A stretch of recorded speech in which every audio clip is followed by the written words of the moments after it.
Welcome to Love and Abuse, the show about navigating the difficult relationship. From simple disagreements to emotionally abusive behaviors, you deserve respect and kindness. All the information on this show is meant for educational purposes only. Always seek a professional for your mental health and well-being, and always pick your battles wisely. I'm your host, Paul Coliani.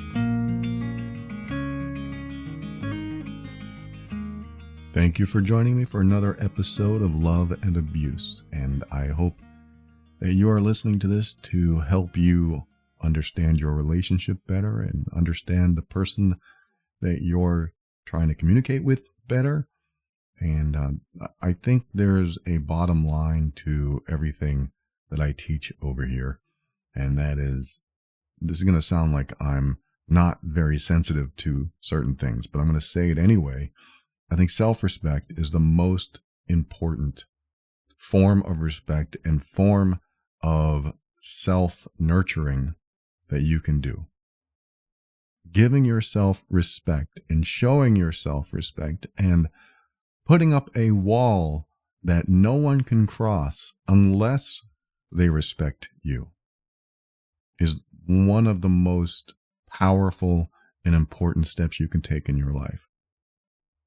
And I said that it may sound like I'm insensitive to certain things because maybe you do respect yourself, and maybe you're taking this as you don't respect yourself enough to let others come through. And I'm not trying to say that at all. I'm trying to say that when you feel this way about yourself, when you feel so strongly that you deserve to be treated with respect, then no matter what happens, if somebody comes along and doesn't do that, you're either going to say something about it or move away. Get away from the person. Try to avoid them. Try to protect yourself from them. And there are probably other options there, but the two that I like are you say something about it, hey, that was disrespectful, please don't do that. Or you chalk it up to that's who the person is and you step away from them. Stepping away can mean a lot of things. But you step away, you disconnect, you say, oh, I don't want that in my life. I don't want somebody who treats me like that in my life. And that can be hard, especially if your self-respect has diminished or your self-worth has been eaten away at by somebody that tries to convince you that you're not worthy. When you have these diminished feelings about yourself, it's a lot harder to do. It's a lot harder to demand respect. It's a lot harder to say, hey, look, you better stop doing that. You better stop disrespecting me because I won't tolerate that. It's hard to do that when you have already been beaten down. It's very hard to feel like you can stand up for yourself when somebody has beat you down and continually has done that over and over again, because emotional abuse is when you are experiencing a drip feed of hurtful behavior or controlling behavior over and over again, typically daily. So over and over again, this drip feed of bad behaviors coming your way to make you feel bad, to make you feel like you're a bad person, that you're doing things wrong, that you should feel guilty and you should feel responsible for the problems. And when you're put in that position over and over and over again, your subconscious starts to make it real. Your subconscious starts to think, maybe that is me. And it convinces your conscious mind that, yeah, it is you, when it's not. When you are in an emotionally abusive relationship, you're being groomed to believe it's you. You're being convinced that you are the problem, when the reality is anyone that loves you doesn't want to convince you that you're the problem. They want to work things out. They want to figure things out. They want to work things out together with you. Because if they really have a problem with you, they should disconnect from you. They should walk away. Because you would think that a healthy relationship, if somebody is feeling disrespected by the other person, of course you're going to have a conversation about it. But if the other person's not going to change and they're still going to be disrespectful, then a healthy attitude is to say, well, I won't tolerate that in my life. I pretty much demand respect because I demand respect from myself. So if you are choosing to treat me this way, I can't be around you. I can't stay in this situation because I don't want to expose myself to this kind of behavior. That is so easy to say. I know it's so easy for me to say that, but there are a lot of people in very difficult situations where their self-worth has been chipped away until they don't feel worthy enough in themselves to stand up for themselves or say something like, I won't tolerate that anymore, or do something that shows them you won't tolerate it anymore. And I understand that.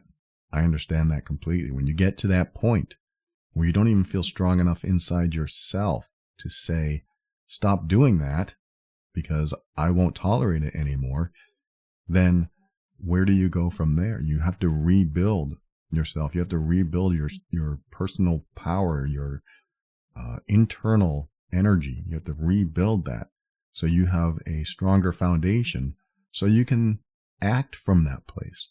Because without that foundation, it's very hard to act from a place of strength.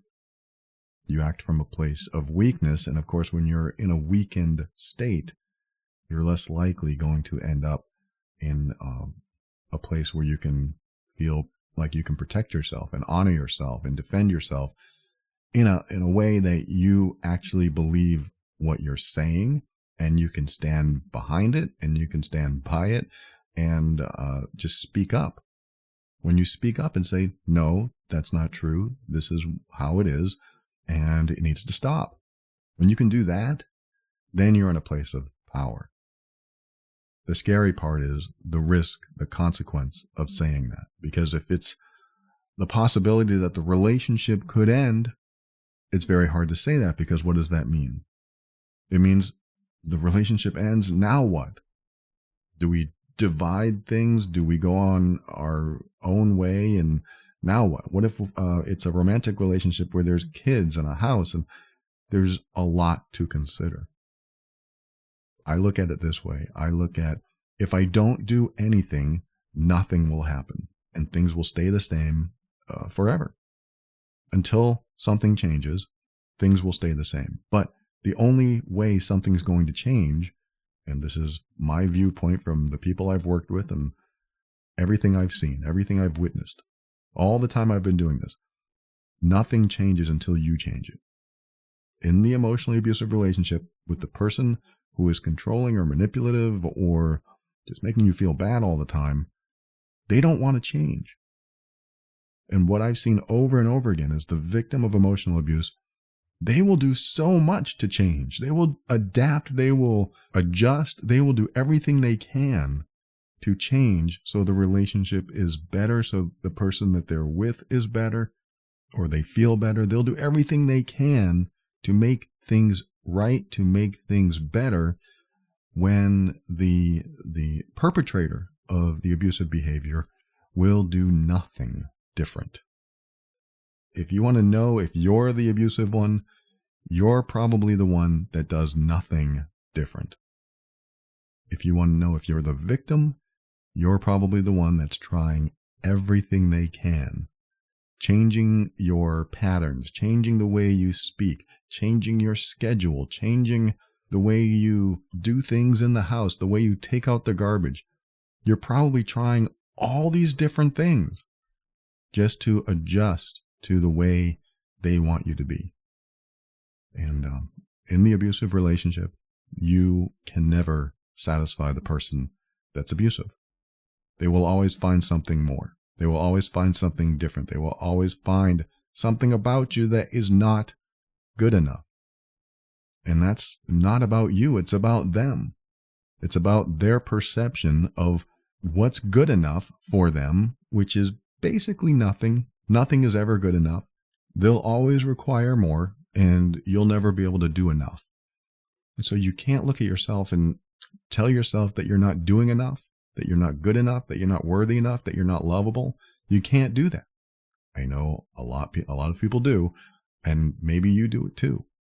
But I want to tell you that you don't have to do that when somebody demands so much of you that they can't accept you for who you are. If somebody can't accept you for who you are, you will never be enough for them. And that has nothing to do with you. It has everything to do with how they were brought up and how they've coped with challenges, their coping mechanism, and how they deal with conflict and their level of confidence in themselves, their level of security inside themselves. If they're walking around with fear and insecurity, then they're more likely to be hurtful. Because the more hurtful someone is, the more they're hiding what's going on inside of them from the world. So if somebody is constantly controlling or hurting you in some way, they don't want to expose the insecure part of themselves to the world. And a good example of that is when I was a people pleaser. I was a people pleaser, and I would adapt and change for the person I was with, and they couldn't figure out who I really was. They didn't know my true opinions. They didn't know what I really wanted in my life. They didn't know my likes or dislikes, because I was always answering questions or approaching people the way I believed they wanted me to be. And what ends up happening when you do that is that they don't get to know the real you. And because they don't know the real you, the relationship becomes strained. When the other person doesn't know who you are, then they don't know how to respond to you. They have nothing to connect to. They're connecting to a false image of you, the false image that you're presenting. So as a people pleaser for a few decades of my life, I've learned that showing up as somebody that I believed somebody else wanted me to be was actually a way to hide who I really wanted to be. And I hid who I really wanted to be because I was afraid of conflict. I was afraid that if I spoke up and spoke my mind and gave somebody my opinion, and I don't mean being a jerk, just giving somebody my true thoughts, my honesty. If I did that, I believed that they might yell at me, they might break up with me, they might fire me, they might believe that I'm a weak person or a bad person. I didn't want my insecurity about myself to show to the world. I was the ultimate people pleaser. And when I showed up that way, the people in my life that I cared about, they didn't know who to care about back. They didn't know if I was being honest. They didn't know who I really was, because I was always Mr. Nice Guy. I don't have any other personality but Mr. Nice Guy. That doesn't make any sense. I never get angry. That doesn't make any sense. I didn't show the range of emotions that most human beings have, because I just showed up as pretending nothing ever bothered me. And there's a lot more to people pleasing, I'm sure you're aware, but when you show up as if nothing's bothering you and you're willing to show somebody what you believe they want to see, they never get to see the real you. And let me tell you what ended up happening with me.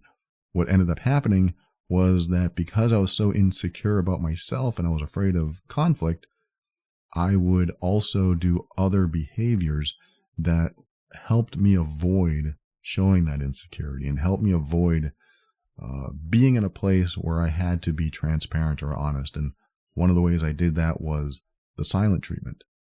So if they got too close or they did something that I was upset about and I didn't speak my mind, I chose not to be honest, I would go silent. And that silence was emotionally abusive because it withheld love and attention and connection to the other person. There are different forms of silent treatment. One of them is processing information and just trying to figure things out. But this form is emotionally abusive, when you purposefully withhold love, you purposefully withhold connection in order to make them feel bad enough so that they give you more attention. They give you more connection. They want to know where you are. And this is emotionally abusive behavior. And I'm not necessarily talking to the majority of the audience listening now, because The majority is the victim of emotionally abusive behavior. But from the other side of it, from the emotionally abusive perspective, when I was doing it, and I didn't call it emotional abuse back then, I didn't know it was abusive. I was doing it because I didn't know how else to get my way, get what I wanted. If I wanted my partner to do something and she wouldn't do it, I wouldn't be honest and say, hey, this is what I want in the relationship. This is what I want for me in my life. This is what I would like you to do. I was never honest because some of it was just selfish stuff and mean, actually. Some of the things I was thinking were mean. So I would go silent. And that silence would last for hours and sometimes days. And that silence made them feel isolated, alone, and unable to say or do anything to make me feel better. And so they would try to adapt and change and help me. They would try to help me out of that silence because they didn't know where I was. It is definitely emotionally abusive behavior because it played on their emotions to give me the attention, the love, the connection that I wanted. But I was acting from a very insecure place, and the silent treatment was a way to get more of what I wanted by being controlling in a covert way. I'm definitely not proud of that behavior, but a lot of people have done this. They have chosen silence as a way to control the emotions of the other person. And so this is what I mean that insecurity can drive emotionally abusive behaviors. One of my behaviors was the silent treatment to cause the other person to feel guilty and to try to dote on me and try to get me back to a nicer space inside of myself. But that was only a manipulation to cause the other person to feel bad enough to do things a little over the top to get me back. And of course, that'll burn anyone out. If they have to deal with that over and over and over again, the love is going to disintegrate, and eventually there will be none left. If someone in your life is doing the silent treatment over and over again, and you feel bad and you feel like you can't do anything about it and you can't say anything about it, you're going to feel more and more disconnected because they are so far away from you. They are shutting you out. And you probably have a lot of care and love and you want to support them, but you have no way in. And it's very likely because, the type of silent treatment I'm talking about, it's very likely they're doing that because they want you to do something or don't want you to do something, and you're not doing what they want you to do or not want you to do. They're hoping that you will change something about yourself to show up for them in a way that pleases them, that makes them feel happy and comfortable. But they're not willing to tell you what that is. They're not willing to share that because maybe they believe it'll be too hard to tell you, or you'll be hurt by what they have to say because it's too honest. Maybe that's true. Maybe it will be hurtful. Maybe it will be so honest that you are offended, or you see their wants or needs as very selfish and very uncaring and very unaccepting of you. And maybe because of that, they'll stay silent. It's just a behavior to be aware of in case you have to deal with it in someone. They are being silent. They feel like they're locking you out, and they feel like they're 1,000 miles away emotionally, and you can't get through to them. It's very, very likely that they have something on their mind that they just don't want to say or share. And if it's on their mind, you might have to say, if this happens over and over again, you might have to say, look, you go silent every time this happens. What's on your mind? I know there's something on your mind, and you're probably afraid to say it, so just come out and say it, because we can't keep doing this. We can't keep going here because you feel bad, I feel bad, and then we have to work through it. Let's just talk about it. This is what I always say, put it on the table. Let's just put it on the table, talk about it. Let's make it real, and whatever happens, happens. But we can't keep doing this. This can't keep happening.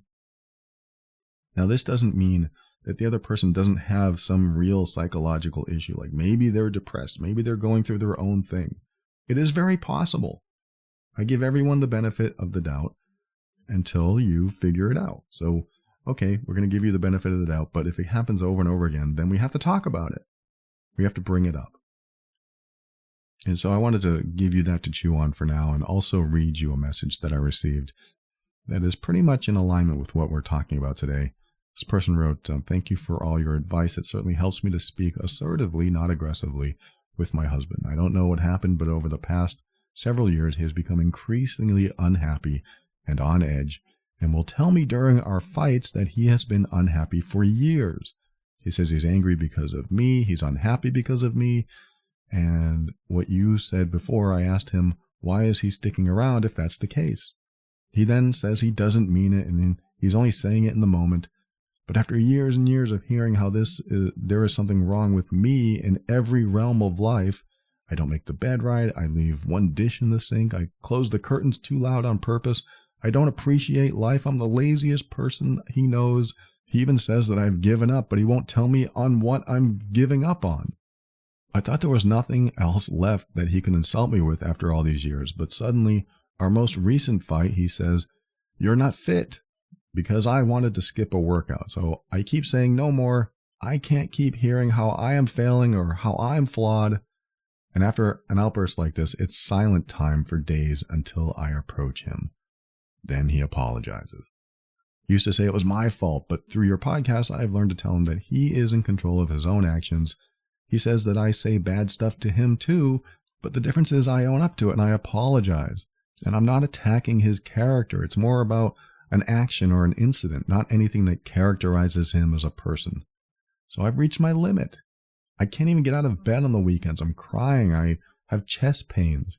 I've really had enough. Even kissing him feels disgusting. He tells me how much he loves me, but this time it's not working. I ask him to get help, and he gets mad that I'm trying to diagnose him. I need help. I'm brokenhearted. I don't know how to get through to him. I don't know if I love him anymore, and I know it will make him mad if I don't move on from this fight. Let me end this message with an analogy. All these years I've been building with blocks. Is it my self-esteem, my love, my resiliency? And every time he says something hurtful, the blocks come crashing down. I rebuild them, but little do I know that when I rebuild, some of the blocks that were getting kicked out of the way never came back. So when I was rebuilding, they weren't the original blocks. And now I have no blocks left. I am empty. Thank you for reading this message and keep up the good work. Wow. Thank you so much for sharing that. And I'm so sorry you're going through this. This is one of those things that instead of the silent treatment, it's more like the verbal treatment. He's telling you all this stuff that you're doing wrong. And some people will do this so that they don't have to express what's really on their mind.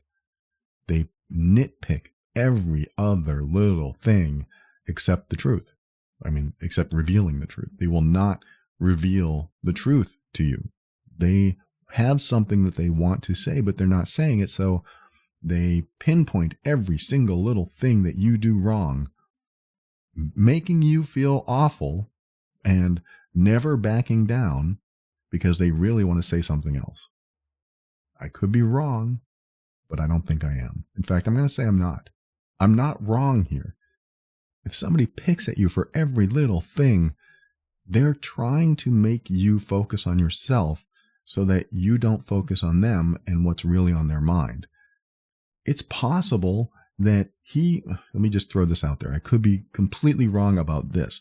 It's possible that he wants you to say, I can't stand it anymore, enough's enough, I'm leaving. It's possible he wants you to say that so that he doesn't look like the bad guy. This happens a lot.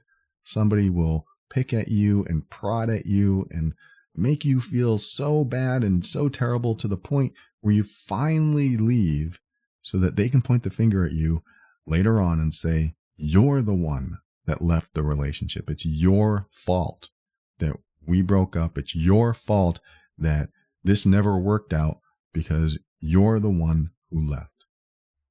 They set you up to fail. This sounds like a setup.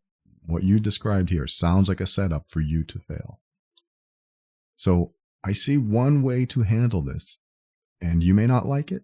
And I'm not saying that you have to do this. And I'm not saying, let me say this. If he's dangerous, if he's aggressive, then don't do this. Protect yourself, whatever that means to you. It might mean staying with somebody else. It might mean separate bedrooms. I don't know. But my approach to this, and maybe this is one of many approaches to this, but my main approach is when somebody can't accept almost everything about you, there's a point where you might have to say, that's who I am. You're going to have to live with it. It might be awful advice, I know. And again, it depends on your situation. But there's a point where you can do nothing right in their eyes. And because of that, you might have to say, that's just how I am.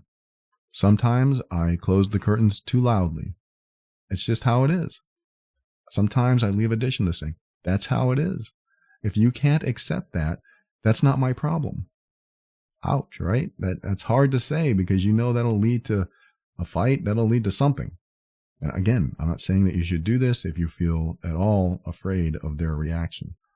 But I am saying there is a point where because you can never, ever satisfy them, no matter what you do, and in fact, everything you do is not good enough or not right, if that's the case, and nothing you do works for them, you get to the point where you say, well, that's just how it is.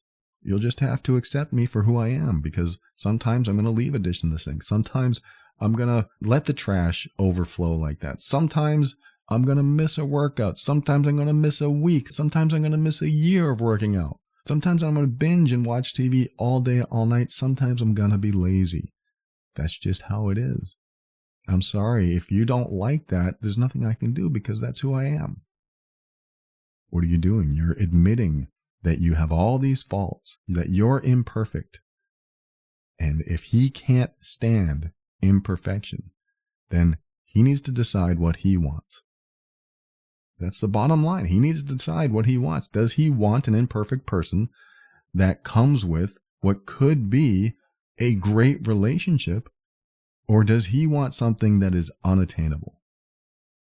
Now, again, I'm not saying that he doesn't have something going on inside of him that he needs to share, but he's not. I really do think that he's got some hard truth that he wants to share with you, but he's not doing it. And it could be anything. It could be anything. And I do believe that he is trying to poison the water enough so that you leave and he can point at you and say, you're the problem here. It was your fault that we had all these issues and you left, breaking up our relationship. You were at fault. That's the goal there. That's why I like the idea of putting the focus back on him and making him responsible for what he does next. Because after you say, I'm imperfect and it's going to happen over and over again, I'm going to make mistakes, I'm going to do all these things that you don't like, it's going to happen again, and there's nothing I can do about it because that's who I am. I can try to make things better, I can try to change in ways that you want me to, but I've learned that it really doesn't improve, so I guess that's who I am. What you're doing is you're taking out the resistance, and he relies on your resistance for his, I'm going to say, strategy to work. His strategy to keep you in defense mode and self-protection mode and self-focus mode, taking all the focus off of him so that you're stuck looking at yourself, trying to improve yourself, trying to do whatever you can. But if you just say, well, I'm imperfect and this is who I am, and I'm sorry if you can't accept that. Where does he go with that? Where can he go with that? Well, try harder. I did. It doesn't work. Well, you got to do something about it. No, this is who I am. I can't be anything other than who I am. What ends up happening is that his focus on you has to return back to himself. That's the only way he can work through this now. He has to return back to himself, and he has to ask himself the question, and I don't really believe this is going on or will go on in his head, but the whole point of you doing this is for the emotionally abusive person to return to themselves and ask themselves the question, what do I want to do now that I know that the other person is not changeable? What do I want to do now, knowing that I cannot control the other person? What do I want to do? That's the question that they will have to ask themselves. Now, I don't believe that'll happen. I believe what will happen is he'll find another way to get to you. He'll find another way to abuse you emotionally. He'll find another way to trigger you, to get you to cave in even more. And you have to be aware of that. And again, you come back to, this is who I am. Even if you don't believe that's who you are, you come to that place inside yourself where you know you can't make him happy no matter what you do. So you say, this is all I can give, and this is who I am. Will you accept me for who I am? You might have to ask that question. Will you accept me for who I am? You might say, well, hell no, because I want somebody who does this and this, and you're purposefully being loud and you're purposefully doing all these things. Yeah, that's who I am. What you're doing is accepting their perception of you to the point where they believe you really can't change. You are who you are. This is a good thing, believe me. If they believe you can change because they know how to control you, they know how to pull your strings, then they're going to continue trying to do it. But if you get to the point where you say, I'm not changeable, this is who I am, what are they going to do? They might say, well, no, you are changeable. They might go in that direction, but you just hold your ground. That's not who I am. And so either you're going to have to accept me as an imperfect person, or you're going to have to make a decision for yourself. Maybe you don't want an imperfect person in your life, and that's okay. Because if you're looking for something else, I'm not stopping you. I'm making up this scenario. Again, I know it's not easy, and you may not be able to do this with certain people because they know how to get under your skin, but there is power in owning what somebody perceives you to be, even if you know it's not true, or even if you believe it might be true. It doesn't matter. When you own what somebody perceives you to be, they can find no other way to control you. If that's who you are, then where do they go with that? They were relying on you believing that you always want to show up better. They were relying on you knowing that you wanted to improve yourself and always try to please them. They're relying on all those wonderful qualities about you. But when you show them that there's nowhere else to go, then they have nothing else to exploit. That's really the bottom line. And it might be something that you have to kind of cram into your philosophy of life and being around other people that want to control you.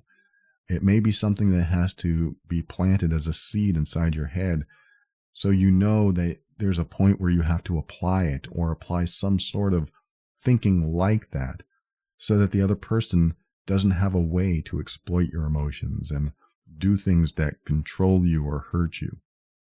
Because it's almost impossible to hurt or control anyone that believes there's nothing more they can do. And again, this is more of a philosophy, not necessarily a belief. You know there's a lot more you can do. You can continue doing and adapting and changing and doing everything you can to make the situation better. But when it doesn't work, and you've tried over and over again, there's a point where you just have to say, sorry, I've tried enough. You say that to yourself. I've tried enough. I've done enough. There's nothing more I can do.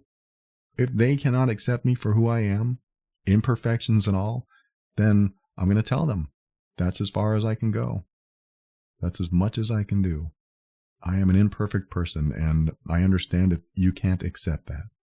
But this is the extent of who I am. And I know that's not the extent of who you are, and I hope you know that's not the extent of who you are. But what I'm doing is I'm trying to reach their limit. I'm trying to get you to the point where they can see no other way to control or exploit you, because you are showing them there's no other way to control or exploit you. It's easier to be controlled when you believe you can do better. It's a really strange way to say it, I know, but if you believe you can do better and they believe that you can do better, then you are more susceptible to being controlled. Now, this only applies to the emotionally abusive relationship. If they believe you want to improve yourself and you want to show up better and you know you can do better and they know you can do better, then somebody who wants to manipulate and control you will do that because they see that. And that's why I bring you to that point of, this is who I am, this is the extent of who I am, and this is all I can give, and you'll just have to accept me as is. I know somebody needed to hear this today. I don't know if it was you, but I'm glad you joined me, and I hope this information was valuable to you. Thanks for joining me today, and share this with others that might benefit. Love and Abuse is the official podcast of the MEAN Workbook, an assessment and healing guide for difficult relationships. The workbook helps you pinpoint exactly what's going on in your relationship, outlining the behaviors causing you to leave so many interactions feeling bad. Take the assessment in the workbook and gain clarity on what your next best steps are. After you purchase the workbook, you'll get an invite to the private peer support group on Facebook. Visit loveandabuse.com for more information. And if you've discovered that you are doing the hurtful behaviors to someone you care about, and you would like to change that about yourself, sign up for the Healed Being program over at healedbeing.com. The course comes with a private online group where I and others will give you direct support. It's time to stop making those you love feel bad. That's healedbeing.com. If you're looking for a safer way to listen to this show where all the titles to the episodes are changed, click on the Safe Listening button on the podcast page over at loveandabuse.com. This show exists to remind you that you are not alone and you're not going crazy. You deserve to be treated with respect and kindness. You deserve honesty and sincerity. You deserve to be treated as worthy and significant, because you are. We'll talk again soon.